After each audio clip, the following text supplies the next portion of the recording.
We'll get to the Tampa Bay New England game because we're covering the biggest games of the week, but let's do it sort of in order here. So let's start at 1 o'clock. I think this is the only 1 p.m. game that I chose for us to talk about. But it is, I think, the biggest of the 1 o'clock games is the surprisingly 3-0 Carolina Panthers at the Dallas Cowboys.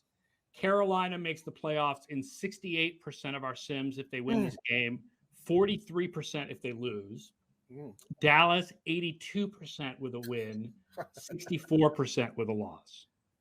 Well, Dallas, I mean, it's NFC who's East. the favorite in the NFC East right now? Right. The Dallas, I think, has clearly shown they're the best team in the NFC East. And hi, Mr. Frug. And I can't remember. Do they have the best record? I think they have the best record in the NFC East. Yeah, so they're already ahead in wins, and they're ahead in DVOA, and they're ahead. No, we're not talking about the Cincinnati Jacksonville tonight. In part, I always wonder whether we should talk about the Thursday night game on the Thursday show, because what about the people who listen to this later as a podcast, and they might be listening after Cincinnati Jacksonville? Right. Do either of you have anything you want to say about Cincinnati Jacksonville tonight? I'm pretty surprised at how well I mean, I probably shouldn't be, but I'm pretty surprised at how well the Joe Burrow, Jamar Chase connection has worked out at this point. And just as, considering how this Jacksonville team's looked, that connection should continue to thrive tonight. Beyond that, I'm probably just tuning in because it's going to be one of the only things that I'm interested in on TV tonight. And that interest is pretty low as is. Let us all learn the lesson not to get too obsessed with drops in the preseason. Yes. That's a good one. I agree. I'm interested to see how Cincinnati's defense, because they've played well, but Chicago and Pittsburgh were not great offensive opponents. But then again, Jacksonville's not a great offensive opponent either. So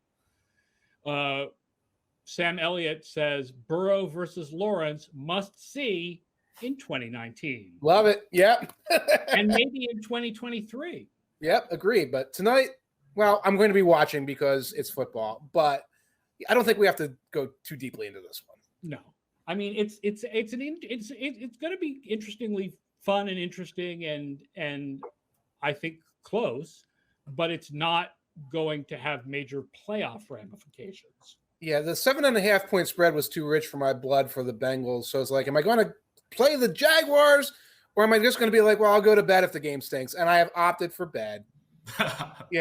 Rest assured, I'll watch it the rest of the morning and all. But it's not even a good game for like exciting, interesting. Oh, it's like a Conference USA game. Let's do some parlays. It's not even good for that. Doesn't this feel like this is the NFL version of the Conference USA is on Thursday night? Yeah. Basically?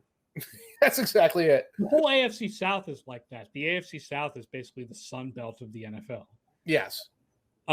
Before we get into the games, Mr. Frug says, off topic, but did you see that the NFL is trying to get 5x5 flag football added for the LA Olympics?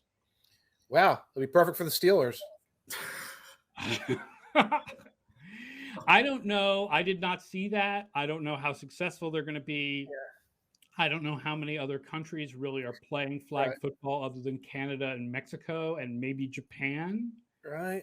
I mean, I like the idea of rugby getting another chance in the Olympics, because they are always trying to introduce it as whatever, an exhibition sport and all. Rugby, I can see rugby's very international. Rugby sevens, which is like the flag football, but with tackling of rugby. Mm-hmm. I don't know about 5-on-5 football. Yeah, I mean, they keep – I know they've done this with basketball where they've introduced like the 3v3 variant for it, but at least, basketball is an international sport that has, big appeal in China, big appeal in Europe. It's got, a lot more international appeal than football does. At that point, either throw some more, add more rugby, or get people like Nate Ebner who are actually going to be football players to play rugby. Right. Bryan Knowles points out Japan is, in fact, the best non-U.S. and Canada country at football at the moment, at least per World Cup results. Wow. I don't follow international at all, so I get it from the NFL's perspective. I don't think that the Olympics, even though the Olympics are in the United States and you kind of get to pick your own sports, that's why baseball was in Tokyo. Okay. Was Japan loves baseball. Mm-hmm. I don't think it's going to happen.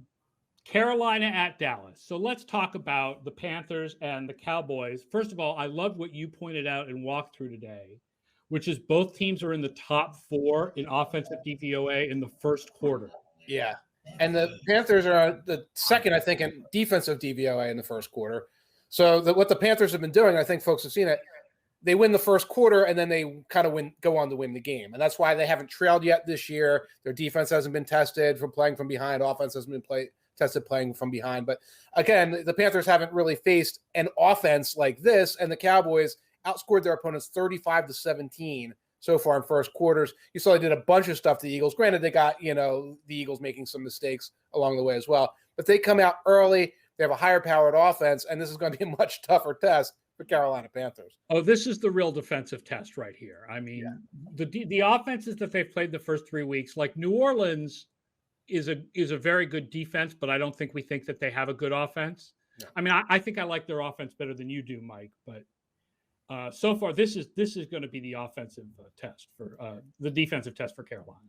Yes, certainly. I mean, it's really interesting looking at our DVOA numbers, especially in receiver-specific matchups for defense. Carolina's so far been 29th in DVOA against wide receiver ones, first in DVOA against wide receiver twos, and 18th in DVOA against other wide receivers. Especially with wide receiver ones are allowing 7.1 passes a game, 76.2 yards per game. And considering the offenses they've played, the Jets, the Saints, and the Texans, the best wide receiver one they've faced is Brandon Cooks, who went 9 for 11 for 112 yards last week. And this is a Dallas team with maybe the deepest top 3 receivers or wide receiver trio in the NFL. So right. Well, though Gallup is injured, so now it's the deepest. Gallup, yes. Yeah. Now it's just a really sweet pair. Yeah. And this is definitely going to be a huge test for them. I am really I'm also interested on the offensive side of the ball. I don't know if they have Sam Darnold up for comeback player of the year solely because of the fact he's escaped Adam Gase. I don't know if that counts as some sort of detriment to overcome. But even still, this is one of the better secondaries that they faced, especially with Trevon Diggs kind of being a very surprising top cornerback candidate. He won NFC Defensive Player of the Month. Good for him. Yeah, he's tied for 4th in the NFL so far with total points saved for per Sports Info Solutions with 12 points. He's been targeted 16 times with 3 pass breakups and 3 interceptions. Jordan Lewis isn't too far behind with, another pass breakup and interception on 13 targets. And especially with Christian McCaffrey not practicing this week, might be limited there. I think that, Terrence Marshall has showed, especially in last week, but this is by far on both sides of the ball the toughest test that Carolina's had to face. The honeymoon phase for this sort of 3-0 Carolina team is looking like it might come to a close this week. The one thing Dallas doesn't bring is a pass rush, because with no Tank Lawrence, I mean, I realize Micah Parsons has been really good as an edge rusher, but they're not really bringing anything on the other side.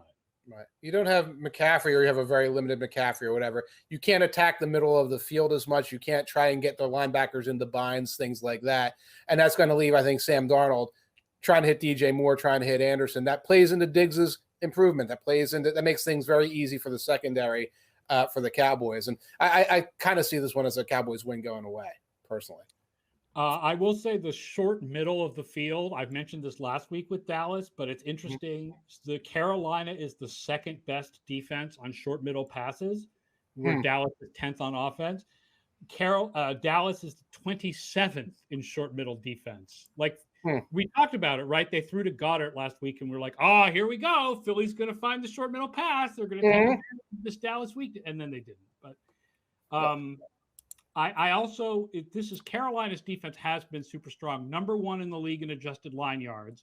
But Dallas's offense is also number 1 in the league in adjusted line yards. So this is a great strength against strength when it comes to the running game. Right. One of those strengths has been tested against the Texans and the Jets. Yeah. I know we can't keep going back to the schedule, but it's still sitting there after 3 games. Chin, if Sam Elliott says Jeremy Chin and Shaq Thompson covering everywhere. Yeah, they've played really well. They have been. And I think Dalton Schultz is not going to have 2 touchdowns and 80 yards in this game or whatever he had last time. They do a really good job of deploying those 2 tight ends in a lot of different ways, then moving them out. They've done a really interesting job with Gallup not available, taking Gallup's touches, moving them to the tight ends, moving them to Pollard, moving them, using some things like Cedric Wilson, Noah Brown, the different matchups. So the Cowboys can do a lot of different things on offense there. If your idea is you're going to get like 2 or 3 guys on your defense and they're going to step up for you, the Cowboys can go to their next set of weapons and beat you that way. And I don't know if C.J. Henderson is ready for this game. I'd have to, look at the news stories, but, he only showed up a couple days ago. So if there's no Henderson, there's also no J.C. Horn. That's a hole in the Panthers defense. Right. Yeah, Henderson did actually arrive in Carolina on the injury report, but he's been a full participant this week, even though he has a bit of a groin injury. So, it probably remains to be seen. It's still probably early for him, but that's definitely going to be a pretty solid addition for this Carolina defense eventually when he gets back. It's interesting, Mike, you didn't like that trade for Carolina. I think it's great. I think picking up a guy who was a top 10 overall pick and who was not seen as a reach after one average year is worth a pretty fungible tight end, in Dan Arnold. It's fungible until you say they are low on weapons right now. You don't know how limited McCaffrey's going to be moving forward. They're probably going to be using their tight ends in the passing game more. And Henderson, he was okay, question mark last year. If the logic is, well, you know how the Jaguars are. They get rid of a guy because he doesn't fit the latest culture change, and their cultures are insane because they're run by crazy people like Tom Coughlin or Marone or now Meyer. All right, so but I'll believe it when I say when Henderson is playing well. I've seen too many Sidney Jones types who are always either hurt or not playing up to their potential, et cetera. If he comes out there and lives up to potential, it's a great trade. Otherwise, they traded future capital to bring a guy in right away to solve a problem where I don't think they're that team yet where they should be thinking, oh, we have to solve this problem right away. Yeah, but I think it's it's a trade for the future too. It's a first-round draft pick in only his second year, which means you're taking the gamble that he's good enough to be a first-round draft pick. You have him for 4 years, and all you did was flip a third to a fifth. These guys become available that quickly for a reason generally. So, yeah, and from what I've read, they're also pretty high on third-round rookie Tommy Tremble at tight end. Yeah, so that's true. Just sacrificing Dan Arnold, especially for what they might get in hitting, on a second-year first-round pick that hasn't quite panned out yet, it seems, at least worth the gamble somewhat. Right. It's true that when teams are looking to get rid of young guys like this, there's usually a reason behind it. But I haven't seen any reporting on what that reason is. Right. There's no rumors. There's no rumors that say what is Henderson's deal. Like, why was he in the doghouse? It's a mystery. It is a mystery. DeAndre Baker was a mystery too, and then they solved the mystery. Then became a bigger mystery, which was weird. But these things happen, and they don't generally turn into, hey, 3 games later, this guy has made an impact. Things down the line could happen. You're right. For the future, it might be a different situation. So Dallas -4.5. Who are you picking? I'm taking Dallas -4.5. I'm also taking the first quarter over +10 because I'm a first quarter over player, and I think it's going to be high scoring early in the game.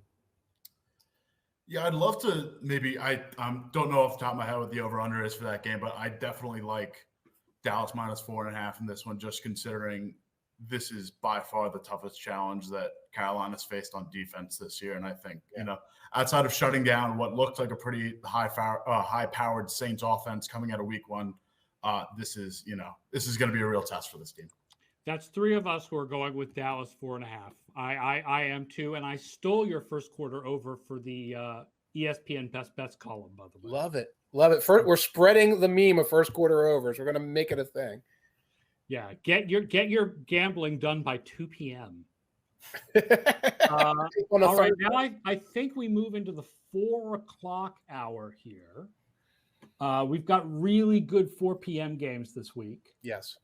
And we start with Arizona at the Los Angeles Rams. Arizona makes the playoffs 80% of the time if they win, 56% if they lose. The Rams, 87% if they win, 67% if they lose.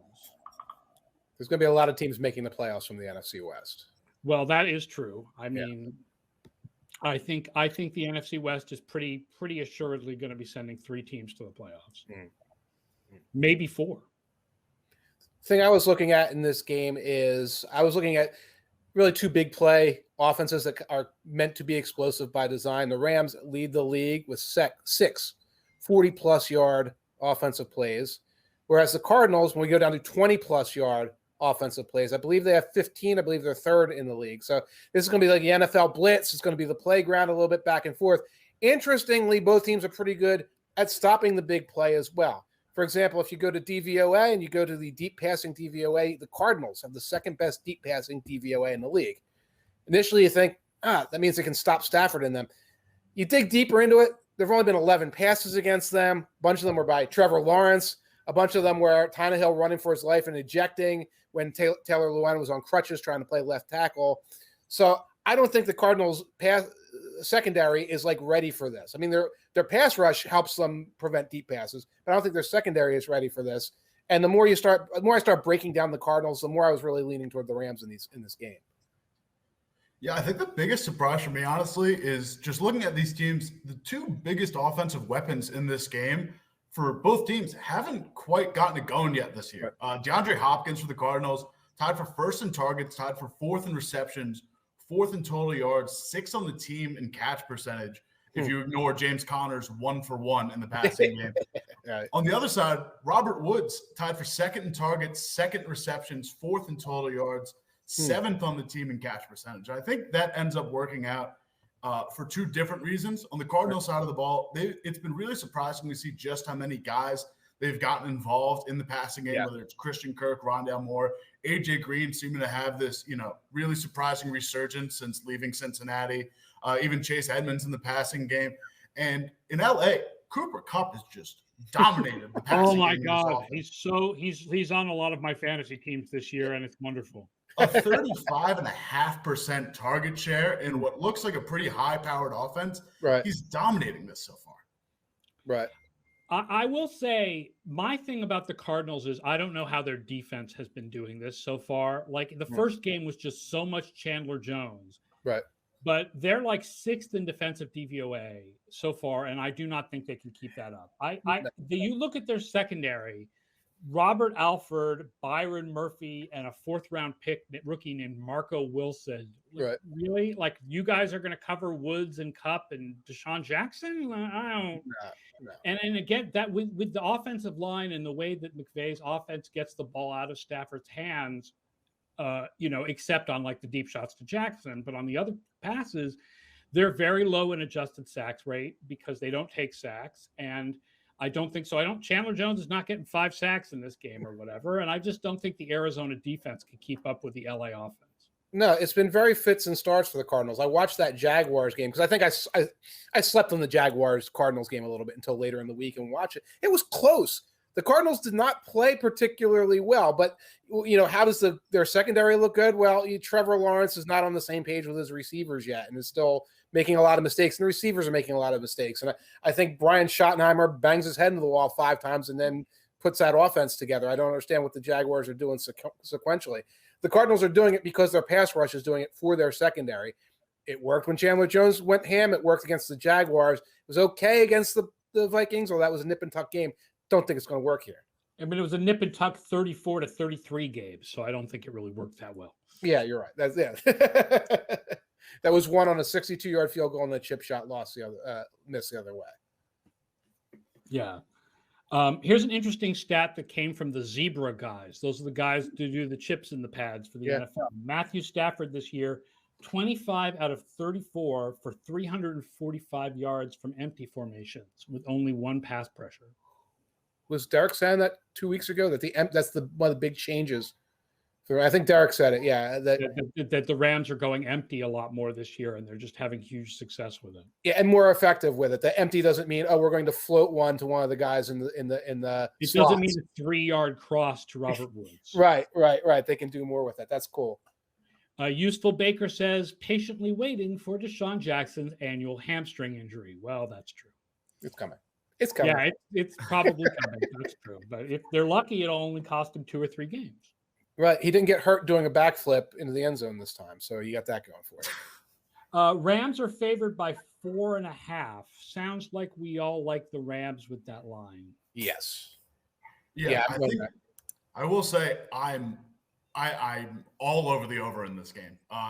Team rankings has the LA Rams is 3-0 against the over. Arizona's 1-2 against the over, but I'd say that's more on the Titans and the Jaguars for not holding up their end of the bargain at this point. Yeah. Because Arizona's offense is averaging, just over 34 points a game. And like you said, this secondary probably can't contain just the number of weapons that this LA Rams offense is going to throw at them. So I like points. The over-under on this game is 55. 55. 55. It's high. It's high, but I see your reasoning on it. It's high, but it's going to be high scoring. Yeah. Let's stay in the NFC West. The whole NFC West is playing each other this week because we also have Seattle at San Francisco. Seattle is in the playoffs in 62% of simulations when they win, 35% if they lose. San Francisco, 74% if they win, 46% if they lose. Yeah. So, like, even if Seattle loses and Arizona loses, because they're the weaker of the teams, we think in these games. I mean, win-loss wise. Yeah. Like, even though you still have every team in the NFC West has at least a 1/3 chance of making the playoffs. Like, that division is really good. Even Seattle at 1-3, if they come out with a loss. Yeah, we'll still come up with a 35% chance of making the playoffs because DVOA thinks they've still been really good. Right. Like, DVOA has them outplaying Minnesota last week and outplaying Tennessee the week before, despite losing both games. So, I don't know whether DVOA is missing something with all the plays that they've had against them, but, it usually sees something that matters for the future. And what it sees is that the Seattle offense is still hitting on all cylinders and their defense is, what I said, not a nightmare. Like, the way Seahawks fans are talking about it, you think that this was like the Lions of a couple of years ago when they allowed 6 bazillion yards. Like, they're not that bad. They're used to the Legion of Boom up there. They're used to all that, and they're seeing this. I am stunned, by the way, that DVOA thought Seattle was better than Minnesota that last week. Because watching that game, it was just hot knife through butter, Minnesota's drives. Now, speaking to what you're saying, it was 6 yards, 5 yards, 7 yards, 9 yards, 11 yards. And that's how those drives matriculate down the field, which I think DVOA tends to like. That. I know. I'm surprised too. Right. But it was I have to look closer at the play-by-play with the game. I think some of it may be that first half, second half thing. Mm-hmm. Like, we're thinking about the second half here, not the first half. Right. But, what I think Seattle fans are responding to is those short passes are open all the time. They don't get a lot of pass rush without blitzing. They've got to send Jamal Anderson to get the pass rush or somebody else to pass rush. Their linebackers can't really cover, which has been a problem for years. Wagner can cover. The other ones don't really cover very well. And their linebackers are on the field a lot because they like staying in base or close to base. They don't like going to dime. And then if you go to nickel, you have to have Jordan Brooks on the field. Yes. Yeah, so you take the Barton kid, I think, out, and you keep Brooks out there. You go to dime, you can take Brooks out. They don't like going to dime. And look who they face. You face Tennessee. They want to stay heavy, stay in 2 tight ends as much as they can. Vikings, they live for 2 tight ends and a fullback or whatever. Now you're facing a team in San Francisco that wants to keep Juszczyk out there and Kittle out there and go with the second tight end. It's going to be a real bad matchup for that Seahawks defense. Yeah, I mean, this is still just Bobby Wagner is the only thing keeping, the remnants of Legion of Boom still in this. It's still in the back of the minds of these Seattle Seahawks fans because this is really not shaking out the way that, Seattle fans probably have wanted. And I still think, at Jamal Adams trade, just for the amount of capital they've given up, it's really surprising just to see how little they've tried to at least tailor or scheme things up specifically for him. I think they've really, for the amount of capital they've invested in. Well, he's basically just an undersized pass rusher at this point. They don't use him as a safety that much. Right. And it's weird. I think they thought, this is Cam Chancellor. We're just going to have him be Cam Chancellor. And he's not, but they're not trying, I guess is what I'm looking for. Like every blitz package seems to be him. When I see a blitz package, he's got to be in on it. It's like it should be a more situational thing. There should be Jordan Brooks should be like the situational edge rusher, I think, because I think that's his strength. And yet it winds up being the safety, which causes all kind of problems on the back end. Yeah, just especially considering how high floor, low ceiling a quarterback like Jimmy Garoppolo is, a defense that really isn't generating much pressure at all in the pass game. I think it's actually going to really come down to like this defense might make San Francisco look really good offensively, especially coming off, the second half of that Sunday Night Football game with Green Bay. Right. Brian Knowles says, who wrongly thinks their unit is worse? Seattle fans and their defense or 49ers fans and their offense? Well, Brian's got opinions on this, I am sure. I mean, if 49ers fans don't like their offense so far, they're a little nuts. Their offense is 10th right now in DVOA. Like, what are you guys trying to get out of this thing? Like a pass more than 15 yards downfield complete is probably what they want. Yeah, that's not how Kyle Shanahan works, but I mean, their offense is still playing well. I mean, yeah, they're not throwing it deep, but they're still playing well. So absolutely, like, the 49ers fans are more wrong about their offense than the Seahawks fans are about their defense. I would agree. I think some of the concern honestly comes from the lack of, involvement. At least it started to happen now, but, especially early in the season, the comments Shanahan was making about getting Brandon Ayuk involved, Trey Sermon involved. I think a lot of that frustration comes from like, we've got and they want to see the rookie. They want to see the rookie. They want to see the rookie. They want to see the rookie. They think the grass is greener on the other side. Yeah. As we all have pointed out, I think by this point, given the way the other four rookies have played, I don't know if the grass is greener on the other side. I mean, it's a good sample size, but it's good what we've seen so far, but it's a sample size of 7 total plays at this point, I think. Right. It's not all custom designed. Exactly. Interesting. Seattle's run game has been better than I think anybody expected. They're 4th in adjusted line yards. They're the best in the team in the league in both stuff rate. They're only been stuffed for a loss or no gain 6% of the time, and open field yards per carry. So they've got a lot of long yards. 49ers have been kind of average in run defense. I don't think that's the strength. The strength of their defense is the pass rush because of Bosa and Armstead. Right. Another thing that happens, and it was like nostalgia in the Vikings-Seahawks game. The Seahawks get into field goal range and then start goofing off. And I think they missed the field goal. But how many times have you seen a drive where they drive into field goal range and then there's a sack and then Russell gets sacked out, or they try something elaborate and they lose yardage, or there's 2 holding penalties? There used to be like 5 false starts in a row or whatever. So when they get into that front zone there, I think they're still struggling there, and that's leaving some points on the board, which again has contributed to a couple of these losses. Well, they only have 2 losses, but it's contributed to them. Yeah. The line on this game is San Francisco by 3. Yeah, I like that. I I was looking at a same game parlay, but I didn't like the over. The over is someplace I wasn't happy with. The over-under on this game is 51.5. 52.5. Ooh, it just changed. Yeah, that's your numbers are probably more recent than I'm looking on Pro Football Reference. So okay, I got 51.5 right now. Like I could play it at this moment. That's a little too high, and I don't necessarily want to go under in that game as well. But I'm going with the 49ers in this one. Yeah, I hate riding all favorites so far, but every game we've talked about, it just feels like, I think San Francisco might be able to outmatch them. Especially, I'm still very surprised by that performance against Green Bay, even though, comes down to a field goal in that case. But I mean, that last second drive by, the 49ers down the stretch, yes. I don't know if it's just recency bias or what, but it really, kind of impressed me. Yeah. Chalkzilla, baby. I would not want to bet on this game. Right. It's interesting. The FO premium picks picked Seattle.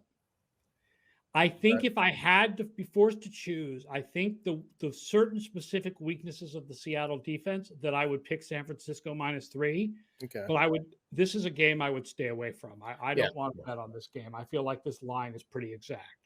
Yeah, I agree. I'm not rushing to play this particular game.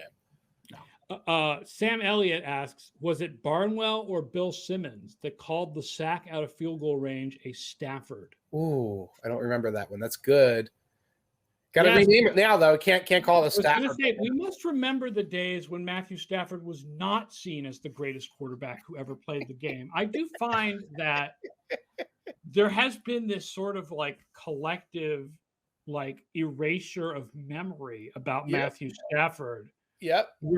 We've gone from McVay will make him look good to he is great. Like he himself is great. Right. Not McVay is making him look great. And we forget what we said about him 4 and 5 and 6 years ago. And 1 and 2. Yeah. I mean, yeah. He is. Listen, pundits always like the shiny new toy of just like the hot new thing to kind of just harp on. You know, these same talking points kind of get old. So the second, you know, a new sample size gets thrown in there, especially like the last 3 weeks that LA's shown, especially coming off the heels of that Tampa Bay game. Like, yeah, of course it's going to be revisionist history across the board. Yeah, and it's recency bias. It's how we do it. I was saying yesterday, in my brain, I can't remember that Stafford anymore because I just saw him outduel, Tom Brady and the Buccaneers. By the way, he is plus 800, all the way up to plus 800 for MVP right now, Matthew Stafford. Not the highest. Kyler Murray is at plus 750 right now for MVP award. I would think that Stafford is a better bet than because the Stafford story is so good. Stafford arrives in LA. Stafford turns LA into a dominant Super Bowl contender. The story for MVP is right there. Like, this is you added this player. Yes. And this player turns you into a 14-3 team or whatever. Like, I would think Stafford is a better bet for MVP than Murray is. But I don't know. Am I allowed? I mean, who would I vote for? I guess. I mean, I'm not vote for the number. I'm one of the voters, right? I mean, I vote more based on the numbers than the storylines. I love your commitment to reminding us of that every time too. It's one of my things I'm most proud of. To be you should be. You should be. I'm glad that the stats community has a voice in the voting, and I'm glad that voice is me. Awesome. I'm proud to be not humble about it. I think it's pretty. That's good. That's awesome. Good. No, it's a me move. It's a me kind of move. That's why game recognizes game. And I will say, I point out, by the way, I screwed up on a previous podcast. I said that I don't have a Rookie of the Year vote. I do. I just totally forgot that we voted for Rookie of the Year. I voted for Justin Jefferson for Offensive Rookie of the Year last year. He's so humble about it that he forgets, Cale. I can vote for an offensive lineman, so an offensive lineman might get a vote this year. There you go. I might do it. I'm threatening to do it. This is the year for Creed Humphrey, guys. Creed Humphrey. Rashawn Slater, I think. Yeah. Better. I feel like Rashawn Slater has been the leader, like more than even Sewell. Like Rashawn Slater has been the leader of the rookie tackles. So Najee Harris is. And if none of the quarterbacks play well, and Jamar Chase is nice and all, but you could definitely go with Rashawn Slater as Offensive Rookie of the Year. I mean, it's only been 3 weeks, but like you can see that developing. That's why he's the voter, Cale. That's why he's the voter. Not me. We'll get to the Chargers later. Let's do one more 4 p.m. game or 1 p.m. game for those of you on the West Coast. Baltimore Ravens at the Denver Broncos. Here's another 3-0 team. Baltimore, 83% of the time they make the playoffs if they win, 63% if they lose. Denver, 88% of the time when they win, 69% if they lose. 69% with a loss. The Broncos' schedule overall. Starting 3-0 is powerful. Yes. And they still have an easy schedule moving forward. Not an easier schedule than before, because that would be impossible. One, Dave is based on our projections still mostly. And remember, we had them projected as a wild card team. We liked Denver going into the season. 2, they've been really good in the early going, even though, and we're not fully applying the opponent adjustments yet. Right. And 3, their schedule is still easy the rest of the way. And 4, starting 3-0 is powerful. Yeah, it is. You have something to say, Cale, before I steer this off the ditch with this prop bet here? Yeah, I mean, it's surprising, coming off the heels of that week 2 win over Kansas City, but this oddly feels like one of Baltimore's biggest tests, at least offensively. Broncos D coming in 5th in passing DVOA. Kyle Fuller, Pat Surtain each have 3 pass breakups on 18 and 12 targets respectively. Fuller and Bryce Callahan up to the top of the league in total points saved, 11 each. It's a similar situation to Carolina for Denver, though. The Broncos haven't really played anyone in particular from a high-powered offense. They've gotten their wins against the Giants, Jets, and Jaguars. Giants are 19th in offensive rushing DVOA. The Jets are 24th. And surprisingly, I didn't realize this. The Jags are 5th in rushing DVOA of James Robinson. James Robinson, baby. Yeah, and Hyde's playing well, too. They just don't run the ball. They don't run it much.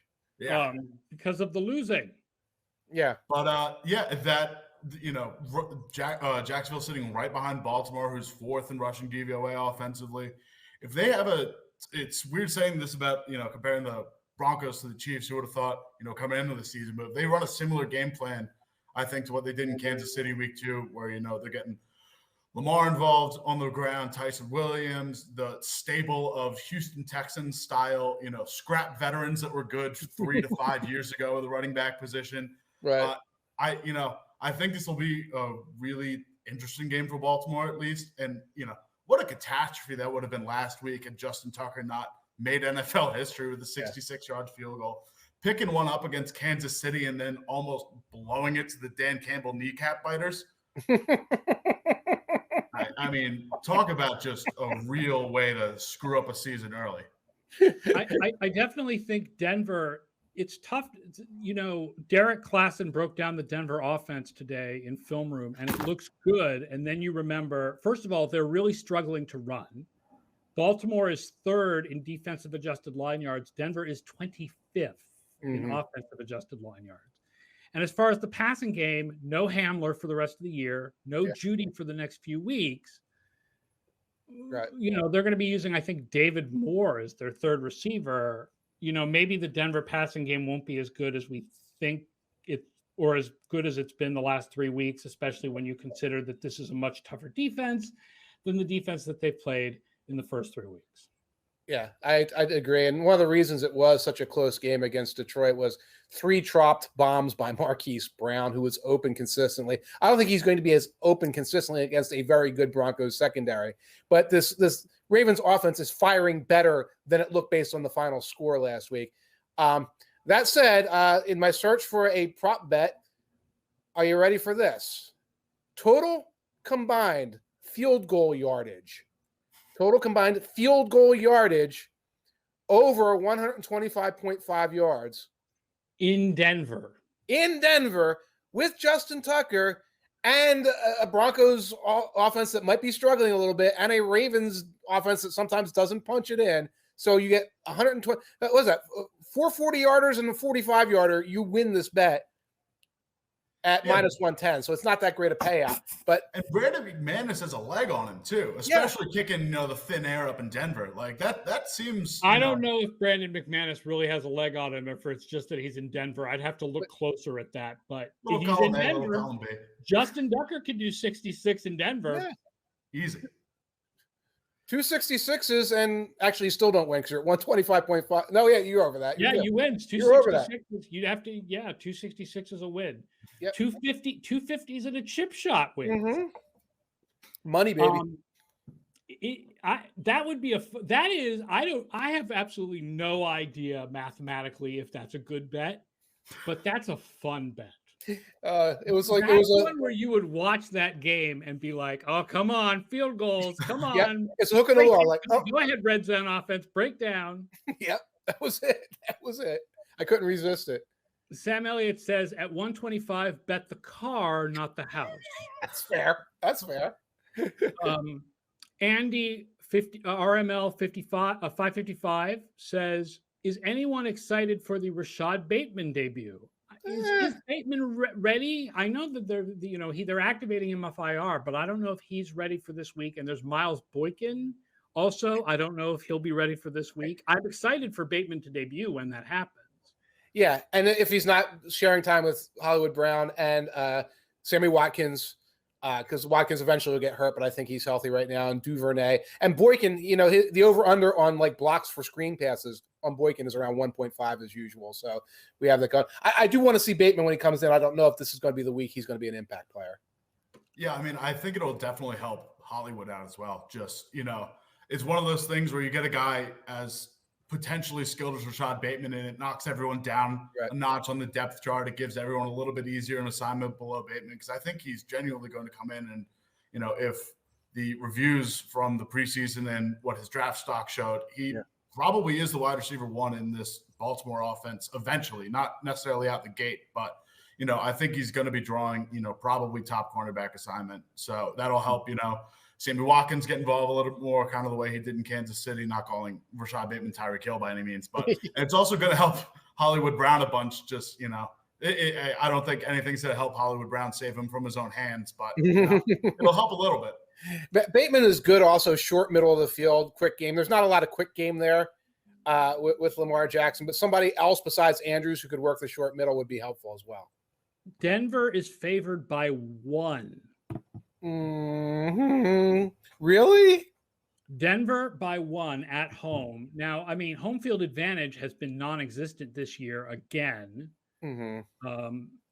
I know it's Denver's home field advantage, that there's a feeling that Denver has, a bigger home field advantage, although I've never been able to actually find that. Right. So I Denver -1. Who are you picking? Baltimore. Yeah. Baltimore all the way. Yeah, I think it comes down for me, just Baltimore's defense. Do you think this line is overreacting to last week's game? I mean, yeah, I think so. But the also just only having to really worry about Courtland Sutton. Baltimore does pretty well against wide receiver ones, and I don't think their poor performance against wide receiver twos and the other wide receivers is going to come in that much when they're that banged up with a position. What's really interesting to me is they're 19th in DVOA against tight ends, and considering the gauntlet of tight ends they've faced of Travis Kelce, Darren Waller, and TJ Hawkinson, they're probably a George Kittle short of playing the top 4 tight ends in the NFL. So they've fared okay, and that's probably going to be Teddy Bridgewater's second best passing weapon, Noah Fant. So they've got everything pretty much tied up in the passing game, it seems like. We've gone this far in the broadcast without talking about Tampa Bay at New England. So here we go. I don't know if you've heard this, but Tom Brady is going to be back in Foxborough. Tampa Bay makes the playoffs 92% of the time if they win, 82% of the time if they lose. New England, 56% of the time if they win, 35% of the time if they lose. And, I mean, the line is 6.5. Honestly feels too low to me. Subjectively, I just feel like Brady's going to come out and be just completely on his game. Yeah. I am anticipating a blowout in this game. I don't know if Cale, how you feel about that. If there's anyone that's going to be able to scheme something up for Tom Brady, it's going to be the guy that coached him and worked with him for 2 decades. But I still don't see this. It would be a lot easier to scheme that up if Stephon Gilmore was playing. Yes. Yeah, that'd definitely help. But I mean, this Pats secondary has surprisingly overperformed despite the lack of Stephon Gilmore. It's just something that surprised me a little bit at least. But yeah, I don't think it's going to be that close. Do you think Arians and Brady will run up the score? It's hard to say run up the score. They're probably going to keep scoring. But I don't know. If you're talking about that, like we're going to run a fake Neil bomb or something like that, I don't think that they're going to even... do you think they'll just keep passing into the fourth quarter, or if they've got a 21-point lead, will they just hand it off to Fournette? I think they'll probably keep passing into the fourth quarter. I don't think they would want to give the satisfaction of a rub in your face play, because that almost bounces off of them and sticks back to them. Like, oh, this was so in your head that you had to do that. But I could see them like pulling away and continuing to pull away in this game. Yeah, I honestly, especially after the LA game last week, I think Brady's coming into this and already, very like a game that was on everyone's radar coming into this year. He's already coming into this with, a bit of a chip on his shoulder, and he's now coming in even more pissed off because of how he played against LA and dropping that one. So I mean, if Belichick's right about the fact that the Bucs are basically running the Patriots offense, it's the Patriots offense, but a cinder block on the gas pedal. So yeah, I think even if just they don't run it up with some sort of vendetta against Belichick or some sort of plans for revenge, just the way that they run their offense in general is probably going to lean more toward points in the fourth quarter if they're up by a lot. The running game stats are really interesting in this one. I looked at adjusted line yards. Tampa is 5th in adjusted line yards this year. Wow. But they have no open field yards. They have had no runs go longer than 10 yards at all. They're not running the ball very much overall. And they're getting like good, productive little 4 yards on Patriots first and 10 defense is much stronger against the pass than the run. Right.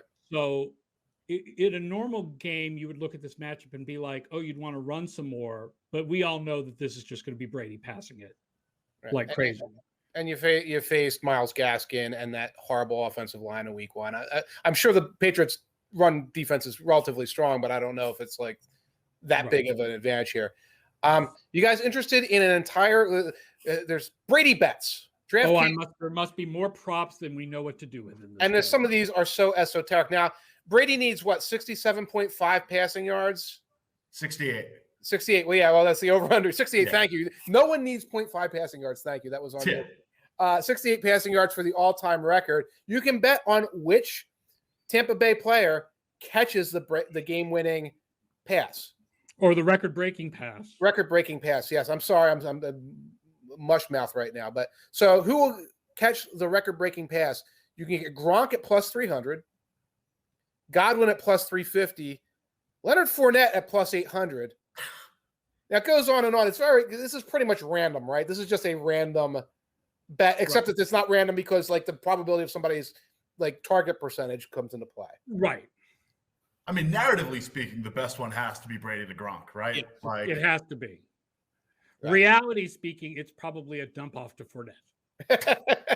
And at plus 800, that might be worth it. Now, Brady's career high at Foxborough is 443 yards. So if you're thinking pull away, run up the score, or just, the Patriots won't be able to hang with them, over 443.5 passing yards for Brady, over 443.5, plus 1,200.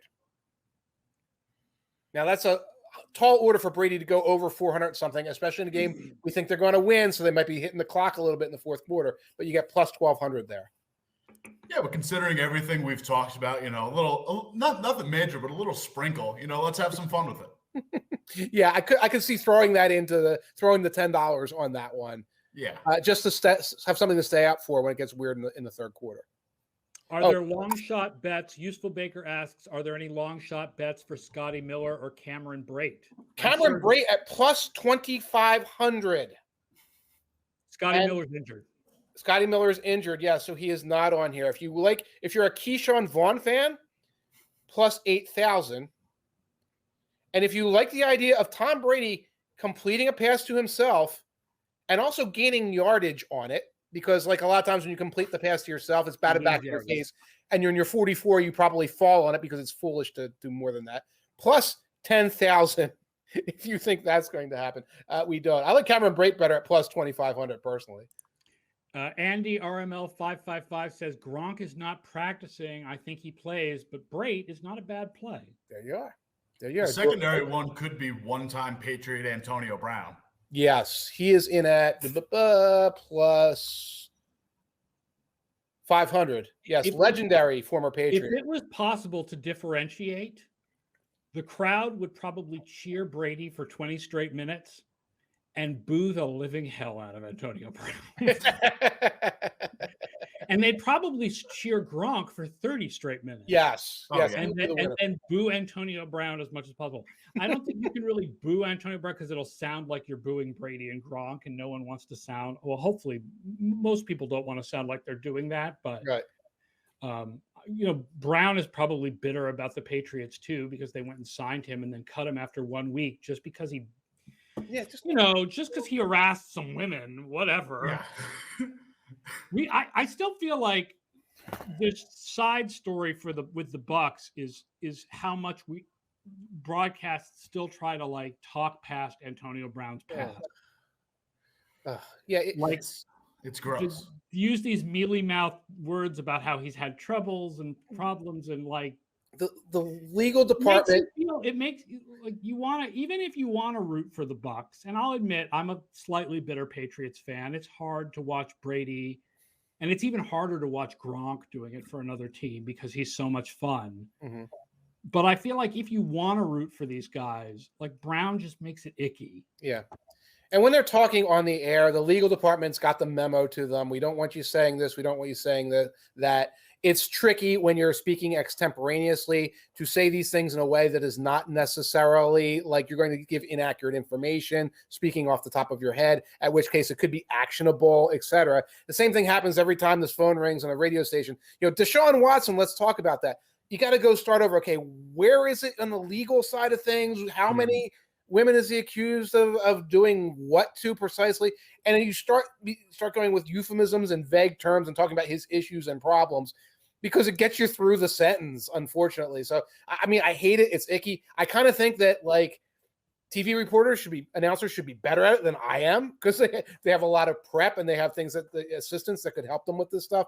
But that's why you get those icky moments that you get because they just can't say – you just can't go out there and rip on a national television program, even about Deshaun Watson or about Antonio Brown. All right. I think we all agree Bucs by 6.5, right? Like, I'm shocked that this line is not higher.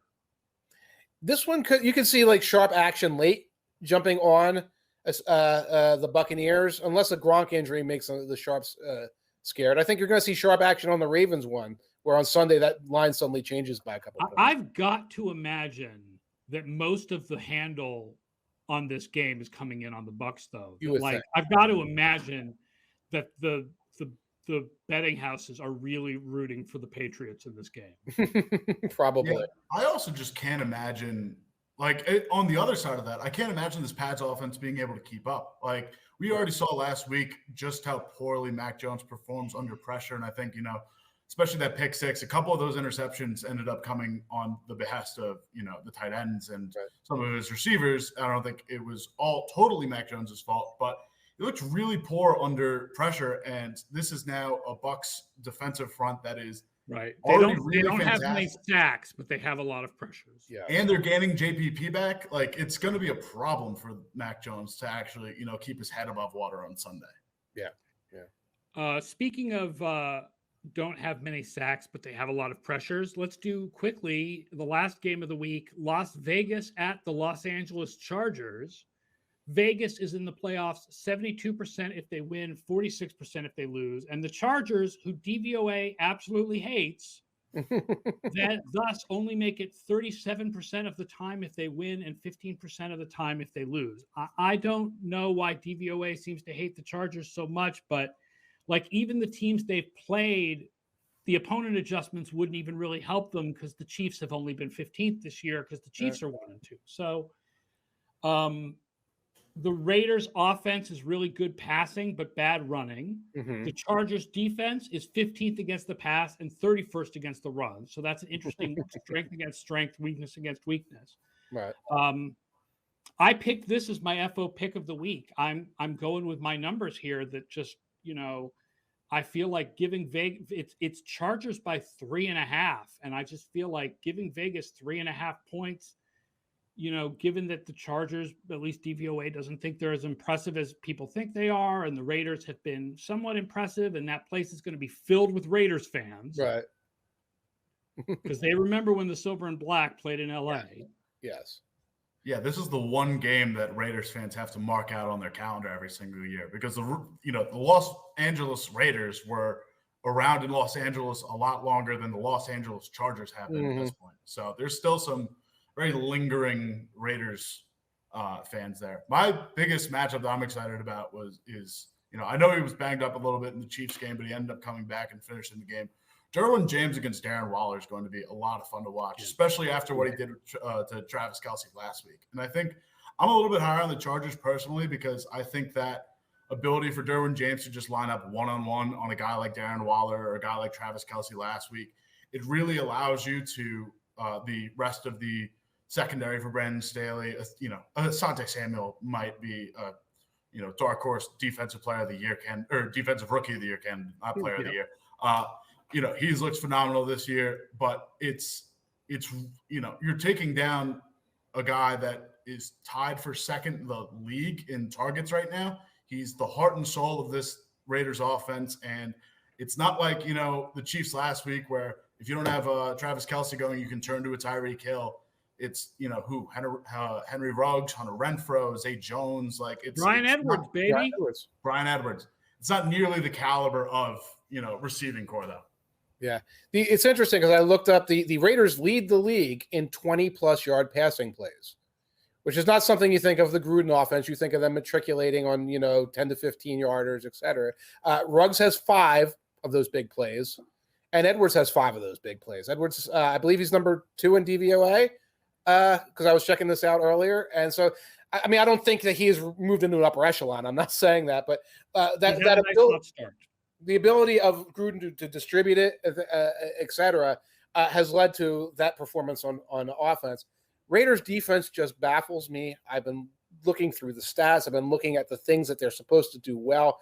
And so much of the team's success seems to be like you get this 2 or 3 play sequence that goes in their direction and the game tilts. A good example was the safety last week, which was precipitated on the pin at the 1 yard line on the punt because they got a really good punter, and Zay Jones is like the master. He's like Matthew Slater Jr. at downing punts inside the 5. And so you get that play and the game kind of tilts on it. So then I go back and I look at the Raiders. It's like, oh, they must have a great starting field position stats. And I look at our drive stats. They do not have good starting field position on defense. They must have a good back zone defense. I look at that. They do not have a good back zone defense. So I can't find the thing that's going well. It's just like week to week, something goes well for them. Pass pressure is going well for them. Pass pressure is going well for them overall. Playing against Jacoby Brissett and the Dolphins, that's going to happen because their offensive line's insane. But I'm leaning Chargers in this game because I can't figure out what the Raiders are really hanging their hat on right now.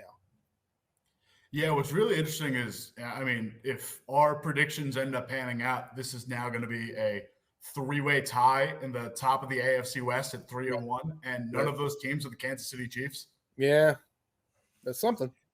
I will say, so I would stick. I picked this for pick of the week. I'm going to stick with the numbers. I would go with Vegas plus 3.5 here. If I had to pick a winner, I would pick the Chargers. But I feel like 3.5 points is a lot. That's a lot. Given the difference between these teams. But what do you guys? Would you go Chargers minus 3.5, or would you go Vegas plus 3.5? I would go either Chargers 3.5, or look towards something like the money line. The money line is not good in this one at all. But if I could parlay the money line with something that I liked, I'm just looking here. The over's up at 52. I don't like that. So. I could see Chargers minus 165 and possibly the under as a play there. That's what I'm looking for. But I'm probably looking at this game towards like leaning away from it, at least until I get an injury report or we get something more like a 3-point spread than a 3.5. Yeah, I'm still pretty high on the Chargers, especially like you talked about with, Rashod Slater and this offensive line looking much improved and, this offense looking really strong. Even though this Raiders pass rush has been, exceptional through the first 3 weeks of the season. They also played a Baltimore Ravens line that looked pretty abysmal to start the season. Yeah. Pittsburgh Steelers line that's continued to look pretty weak, and that, Miami Dolphins offensive line. So I think this is also, again, one of the best sort of tests for these 3-0 teams that they've seen so far this season. I think it'll be really interesting. And honestly, I'm more excited for the back end of the season where they close the season with Chargers, Raiders, in week 18. So it's going to be a nice preview for this. The thing is, I don't think the Raiders will matter by then. Yeah. You never know. Despite the 3-0 start, I don't think the Raiders are that good. We didn't think the Raiders were that good going into the season. Yeah. Raiders have only been average in DVOA so far. So Raiders always surprised, though. They gave Kansas City their first loss last year, But then they fade. Then they fade. They fade. I don't know if they have. And one thing is, I don't know if they have a lot of depth on the roster. So an injury or two could lead them to fade. That could lead the Broncos to fade. It's led the Chargers to fade every year. So, I think I'm still waiting for that division to sort itself out a little bit. Yeah. All right, folks. Thank you so much for joining us for Schatz and Tanier Football Outsiders Live. Thank you, Cale Clinton, for being our guest. Thank you for having me. Always a pleasure. Week 4 is going to be awesome. So thank you, everyone, for listening and watching. Now, remember, next week, we're going to be switching over to YouTube Live. So you're going to want to check out our YouTube link, Football Outsiders on YouTube. But you can also watch on Twitch. We'll be simulcasting on Twitch. So you can come back to twitch.tv/FBOutsiders. Also, tomorrow, tune in at 1 o'clock for Scott Spratt's fantasy show with a guest who I don't know who it is, but it's going to be someone good talking fantasy football. 1 p.m. tomorrow, getting you ready for DFS for the weekend. And I will talk to you next Monday after a great week 4. Everybody have a good rest of your day and enjoy Jacksonville, Cincinnati tonight as much as you can enjoy something like that.